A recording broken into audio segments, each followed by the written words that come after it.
Hi, I'm Dr. Brian Kaufman, a retired family doctor and a CLL patient myself, and the Chief Medical Officer, Executive Vice President, and co-founder of the nonprofit CLL Society dedicated to the unmet needs of the CLL community.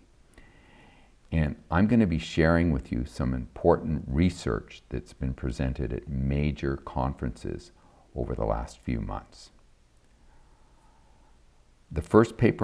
The next paper I'm going to talk about is Patient Perspectives on CLL Treatment Side Effects, a sub-analysis of the VOICE survey.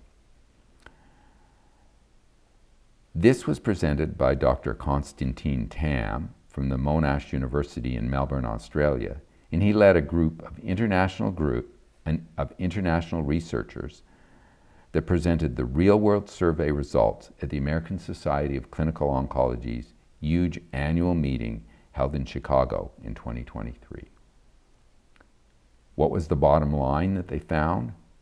Side effects are common, and they are impactful with chronic lymphocytic leukemia treatments. But patients need more help in understanding them. Too many do not know what to do if they experience an adverse event, suggesting an opportunity for improved education that could lead to improved outcomes. So let's dig into it more. What was the background here?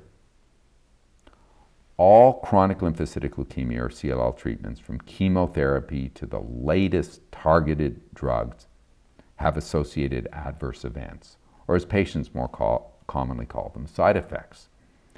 This survey hoped to get at the real-world patient experience of these side effects. What was the method and who were the participants? Healthcare providers and patient advocate group representatives got together and developed and distributed a survey from March through December of 2022 in 12 different countries to CLL patients who had had at least one line of treatment. They had to be treated to see what the adverse events were. It was an anonymous survey, and it was available either on an electronic platform, a digital questionnaire, or paper forms.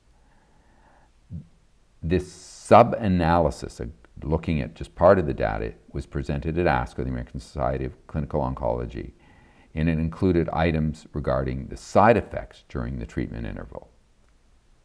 Let's get into the results.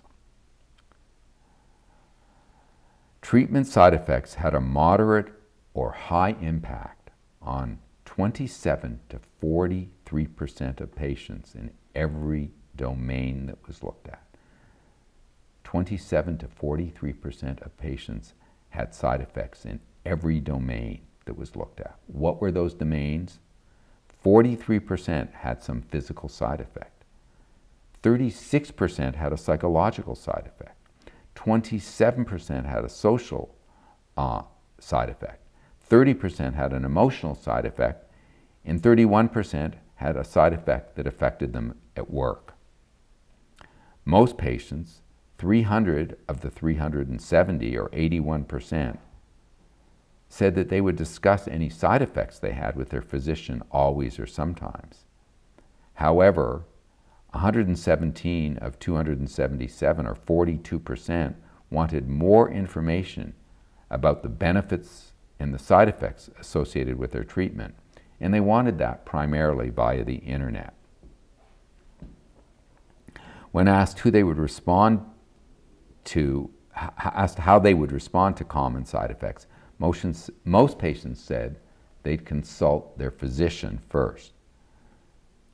But it was concerning what they would do beyond that.